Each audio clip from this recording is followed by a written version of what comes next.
Hello, I don't know if... So, apparently my Wi-Fi connection isn't good. I don't know why, because it's meant to be. I'll be on the phone to Vodafone tomorrow to complain. So I switched it off. We're doing it by 3G. Hopefully that's slightly better. I've deleted the old first minute or whatever, so we'll go again. Whilst I'm waiting for people to join, I am the founder of Love Kombucha. We started about 4.5 years ago, and we make an organic, unpasteurised kombucha, which is essentially fermented tea. It doesn't sound like it would be very appetising, but I can assure you it very much is. So I've got a load of questions that people ask on a regular basis, and I'll go through and answer them, and then this will be available on YouTube and possibly on our website if I manage to get through the whole thing without swearing. So these are what our bottles look like, the small 250ml bottles, in 4 flavours. So we've got ginger and lime, original, blueberry with an old-fashioned label on it, and ginger. And we do all of those as well in the 500ml swing tops, which look like this. So I wanted to go through, as I said, the questions we get asked most frequently, because there are the same standard kind of 4 or 5 questions, and then if we get any more, type away and we'll answer them as we go along. So the first question that I get asked, not all the time, but usually when there's a new batch out there that's only just been bottled, is why is my kombucha not fizzy? So we don't currently force carbonate our kombucha. We just let it naturally build up its own carbonation. So the drink is full of live yeasts. They're very good for you. And when you put them in a sealed container, i.e. in a bottle with a secure lid on it, they carry on as much as they can using the tiny little bit of air that's left in the top of the bottle, and they produce CO2, which usually when you're brewing would escape into the room, but when it's in a bottle, it actually carbonates the drink itself. So if you've got a batch that's not very fizzy, it's either just been bottled, so it hasn't had time to mature, or it's been stored at a very cold temperature, so it's been refrigerated, and that means that all the yeast essentially are dormant, and they stop all that, or they certainly slow down that activity an awful lot. So if your kombucha's not fizzy, keep it at room temperature for a little bit longer, a couple of weeks or a week or so for the ginger flavours, and it will naturally self-carbonate. That brings me on to the next question, which is, if you've got a really fizzy bottle, what do you do? So I've kept a very fizzy bottle. I wouldn't recommend you tip your kombucha upside down. I'm doing this purely to demonstrate for you. If you know you've got a fizzy batch, how do you prevent that getting too fizzy, so fizzy that it's difficult to open? You need to burp the bottle, which always makes me chuckle. So to burp the bottle, you need to put your hand on the top to stop it opening, and then just pull the clasp. So I've got pressure down all the time, open the bottle, and you can hear the air going, and you can see the bubbles rising, and then when it gets to about there, just close it again. And you might need to do that 3 or 4 times, but what you're doing is releasing the pressure build-up, letting some of the fizz out. The drink will still remain fizzy. There we go. So that's calmed right down now. If you've got a bottle that's warm, it'll do that 4 or 5 or 6 times. So if you're worried about how fizzy your kombucha is, or whether you need to store it in the fridge, or that's how to test it, is just to burp the bottle. So do that, let some of the air out and close it up again, and that'll mean you'll avoid any dangerous build-up of carbonation.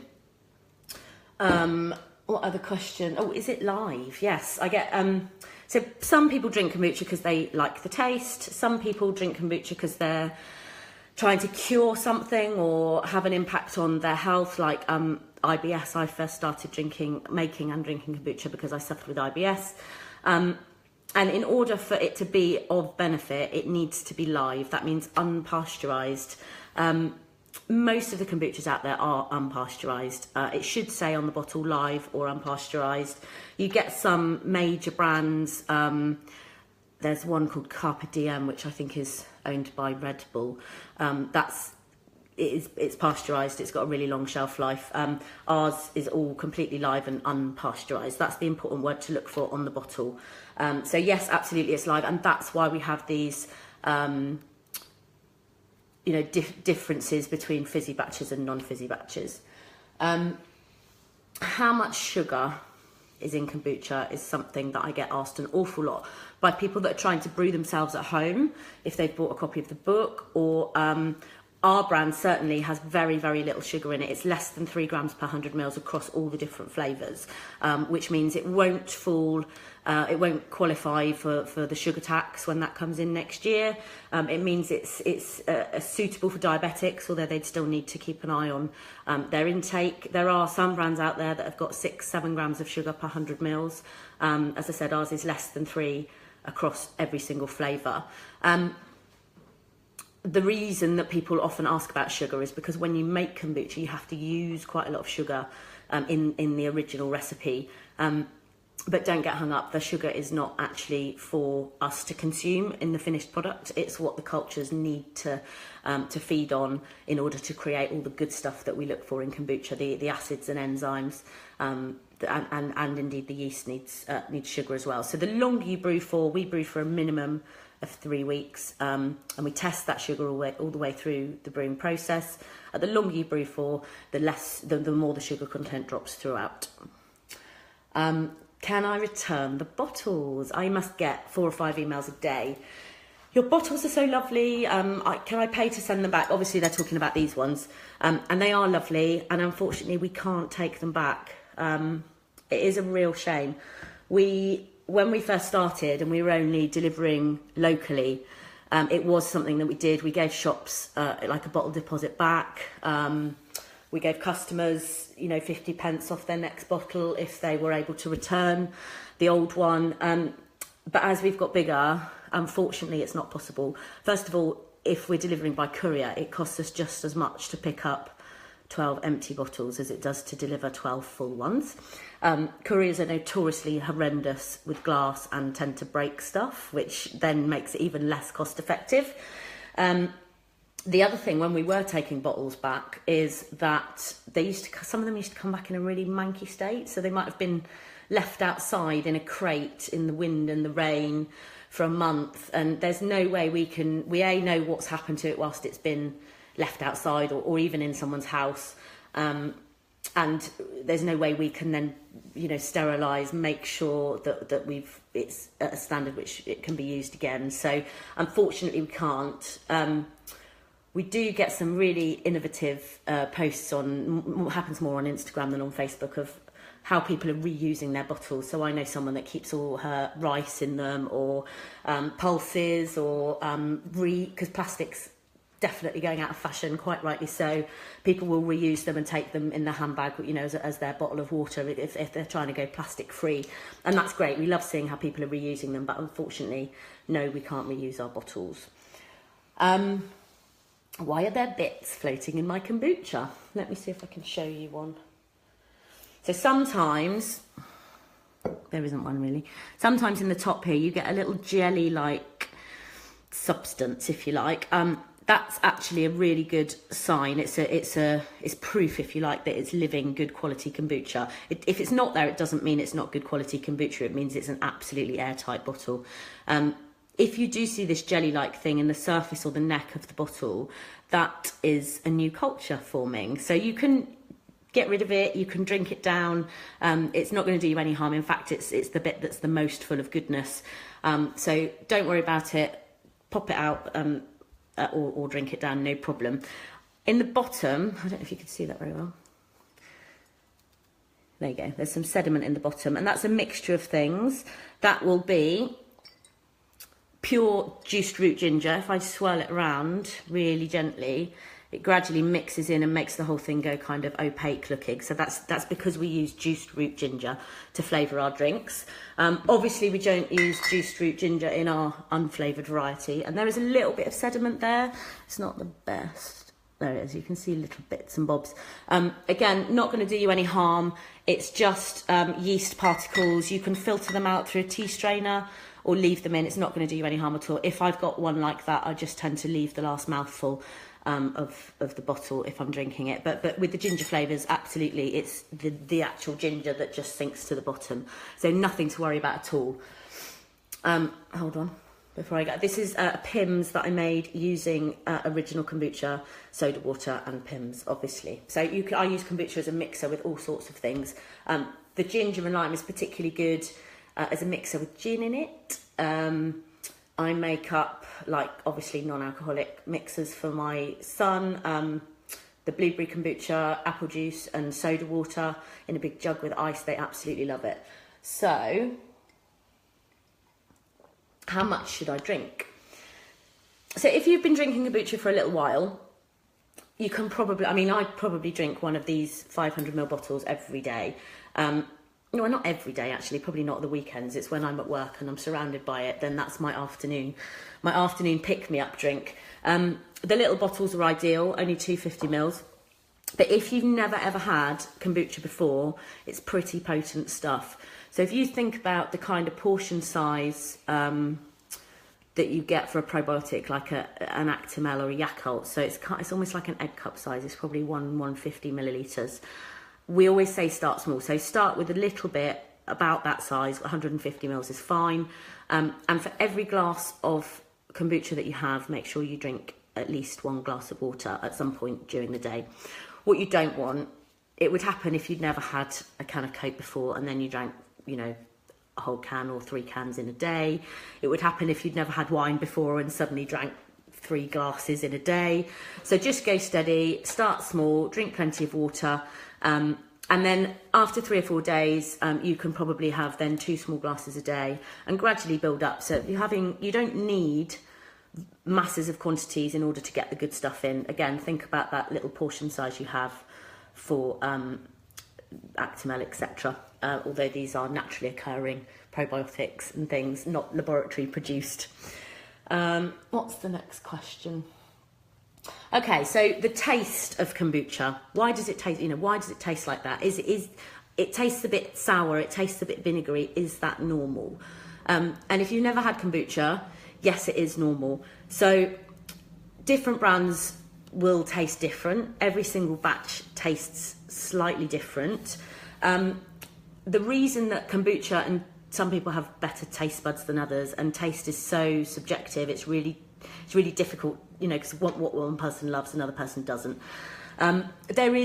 Your taste buds aren't wrong. There is definitely a vinegar element to kombucha. So the SCOBY, the culture, produces acetic acid, which is the same acid that's in vinegar. So you're not going crazy. There is a little vinegar hint in there, which on the nose and on the tongue. I actually quite like it like that. I wanted something that didn't taste sweet. Vinegar's or acetic acid is very palate cleansing. If it's too tart for you, just mix it with a little bit of soda water, or make sure it's really cold when you drink it, because that tones down the overtone, the sour undertones as well. Hi Brandon. So Brandon's asking, how do you go about adding flavours, ginger or blueberry, for example? So if you're making it at home, you can literally, when you finish brewing your kombucha, you remove the culture, put it in a jar with some kombucha to keep it moist, and then bottle your unflavoured kombucha. And then to flavour it, it's really, really straightforward. So you can grab whatever you want it. So blueberries is a great example. I would chop them in half and just shove them literally in the bottle and then leave them for a week. And what will happen is the flesh of the blueberries will go slightly mushy. All the colour will leach out of the blueberry skins into the actual kombucha itself. So you'll end up with this kind of lovely colour. And then when you pour it, you can strain with a little tea strainer. When you pour it through the tea strainer, you can collect the blueberries and don't get rid of them. Put them in smoothies, stir them into your kids' yogurts, because they've soaked up all the kombucha goodness while they've been sat in it for a week. So you can be as simple and straightforward as putting whatever flavour you want, ginger, chunks of ginger, juiced ginger into the blueberry and leaving it for a week. Obviously, on an industrial scale, that's really difficult for us to do. So we buy organic ginger juice, but it is literally just juiced fruit ginger. It's still got bits in it. And we use an organic blueberry juice concentrate to flavour our kombucha. So all of ours is green tea base, and then it's actually all exactly the same. And then when it goes off to the bottlers, that's when we add blueberry juice concentrate, organic juice fruit ginger, and lime juice. But if you're doing it at home, whatever you've got in the fridge or whatever you've picked off the trees or whatever's in season at the time is absolutely fine. So there was one other question that someone emailed me today, Eunice, I think. Hopefully she'll watch this later. So Eunice asked, she said she hasn't brewed any kombucha for about 2 months, and she's got some really, really vinegary liquid sat with her SCOBY in it, about 200 mils. Is that okay to use as starter? And my answer is absolutely yes. It's possibly the best starter you will ever have. So use all of it, and your brew may be quicker ready than it normally would. Or use half of it and brew for a bit longer and keep some back, that's fine. But yes, absolutely, Eunice, you can go ahead and use that. So you can follow us on Facebook, which you obviously are, Twitter, etc. We're on Instagram. We'll upload this to YouTube as well. And the final question, where can I buy? So, excuse me a moment. We have a list of stockists on our website.